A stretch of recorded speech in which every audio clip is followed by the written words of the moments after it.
चैत्र नवरात्री हा हिंदू धर्मातील अत्यंत पवित्र सण आहे. हा सण चैत्र महिन्याच्या शुद्ध प्रतिपदेपासून सुरू होतो आणि 9 दिवस चालतो. या 9 दिवसात देवी दुर्गा यांच्या 9 रूपांची पूजा केली जाते. असे मानले जाते की या काळात देवी पृथ्वीवर येऊन भक्तांचे रक्षण करते आणि त्यांच्या इच्छा पूर्ण करते. त्यामुळे या दिवसात उपवास, पूजा आणि भक्तिभावाने देवीची आराधना केली जाते. चैत्र नवरात्री ही नवीन सुरुवात, शक्ती आणि सकारात्मकतेचे प्रतीक मानली जाते. अनेक ठिकाणी या काळात घरात घटस्थापना केली जाते आणि 9 दिवस दिवा लावून देवीची पूजा केली जाते. चैत्र नवरात्री साजरी करण्यामागे एक महत्वाची कथा सांगितली जाते. असे म्हणतात की पूर्वी देवी दुर्गा यांनी दुष्ट राक्षस महिषासूर याचा वध केला. महिषासूर हा अत्यंत शक्तिशाली राक्षस होता. त्याने देव आणि पृथ्वीवरील लोकांना खूप त्रास दिला. देवतांना त्याचा पराभव करता येत नव्हता. तेव्हा सर्व देवांनी एकत्र येऊन देवी शक्तीची निर्मिती केली. त्या शक्तीचे रूप म्हणजे देवी दुर्गा. देवी दुर्गा सिंहावर बसून महिषासुराशी युद्ध करण्यासाठी निघाल्या. हे युद्ध 9 दिवस आणि 9 रात्री चालले.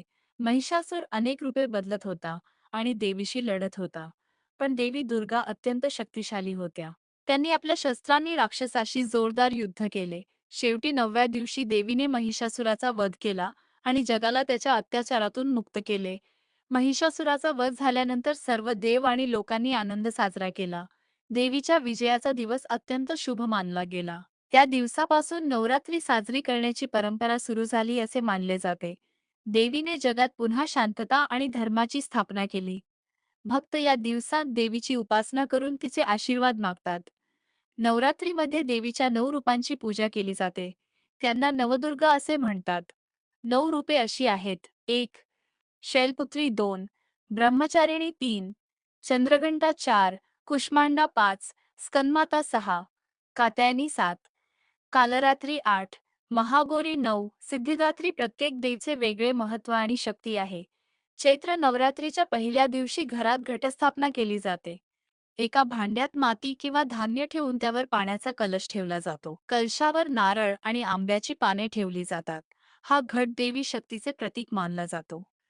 9 दिवस देवीसमोर दिवा लावून पूजा केली जाते. नवरात्रीच्या काळात अनेक लोक उपवास करतात. काही लोक 9 दिवस फळाहार करतात, तर काही लोक एक वेळ जेवण करतात. देवीची आरती, भजन आणि जप केले जातात. अनेक ठिकाणी मंदिरात विशेष पूजा आणि कार्यक्रम होतात. नवरात्रीचा शेवट रामनवमी या दिवशी होतो. हा दिवस भगवान राम यांच्या जन्माचा उत्सव म्हणून साजरा केला जातो. या दिवशी देवीची पूजा करून घट विसर्जन केले जाते आणि भक्त देवीचे आभार मानतात.